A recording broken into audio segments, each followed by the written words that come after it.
It's Super Bowl week, so let's talk about the best Super Bowl halftime shows of all time.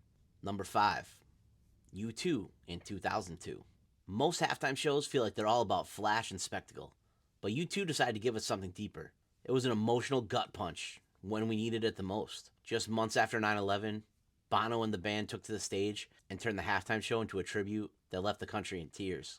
During Where the Streets Have No Name, the names of 9/11 victims scrolled behind them, and this all culminated with Bono revealing an American flag inside of his jacket. It was simple, and it was powerful. It was the kind of performance that transcended entertainment, and it became a moment of national healing. Number 4, Shakira and Jennifer Lopez in 2020. When Shakira and J-Lo were announced as headliners, everybody was hyped. But I don't think anybody was prepared for just how hard they would deliver. Shakira kicked things off with her signature belly dancing and became a viral meme with that tongue. And that meme's gonna go down in infamy forever. She shredded on the guitar, crowd surfed, and she ended with Hips Don't Lie, because those hips, they never lie. Then came J-Lo, sliding down a stripper pole. And just like that, she reminded America that even at 50, she could outdance artists even half her age. And just when we thought we couldn't handle any more, they joined together for a duet of bilingual awesomeness, and they celebrated Latin culture at the Super Bowl. It was sexy, it was electric, and it was completely unforgettable. It had a whole lot of grandmas clutching their pearls. Number 3, Michael Jackson in 1993. Before 1993, the Super Bowl halftime show was kind of an afterthought, and it was basically just glorified marching bands from around the country. And enter Michael Jackson. That year, he single-handedly turned the halftime performance into the main event. For a full 90 seconds, he just stood on stage completely motionless, while the crowd collectively lost their ever-loving minds. Then, when the beat dropped for Jam, he moonwalked right into history. Billie Jean and Black and White followed, reminding everyone that no one could command the stage like MJ. But the kicker, he closed the show with Heal the World, and he was surrounded by a mass choir of children, which in retrospect,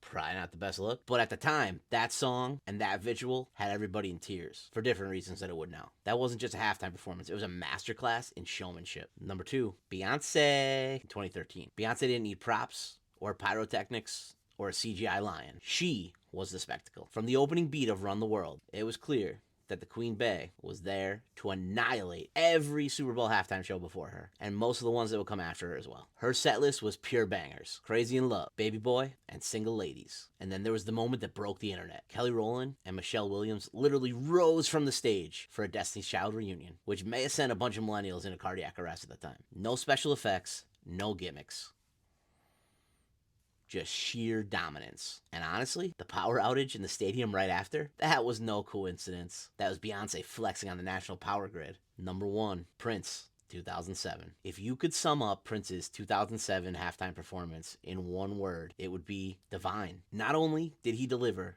a career-defining performance at a Super Bowl halftime show, but somehow that magical little nymph summoned actual rain to fall while he was playing Purple Rain. Yes, Prince had that much power. From the first note of Let's Go Crazy, it was clear that this was no ordinary halftime show. It was going to be a spiritual experience. While lesser artists would have panicked during the torrential downpour, Prince embraced it, which made the whole thing even more surreal and iconic. And that final shot of his silhouette behind that suggestive guitar, iconic, legendary. Prince didn't just perform at that show, he ascended. And that's it. The greatest halftime performances, in my opinion, these weren't just halftime shows. They were moments that shaped pop culture for years to come. Imagine being the artist that has to make people forget about football for a couple minutes in the middle of a football game. That's tough. How'd I do in the list though? Who do you think should be on the list? Who would I miss? If you like this video, give it a thumbs up and give this channel a subscribe. We'll see you in the next one.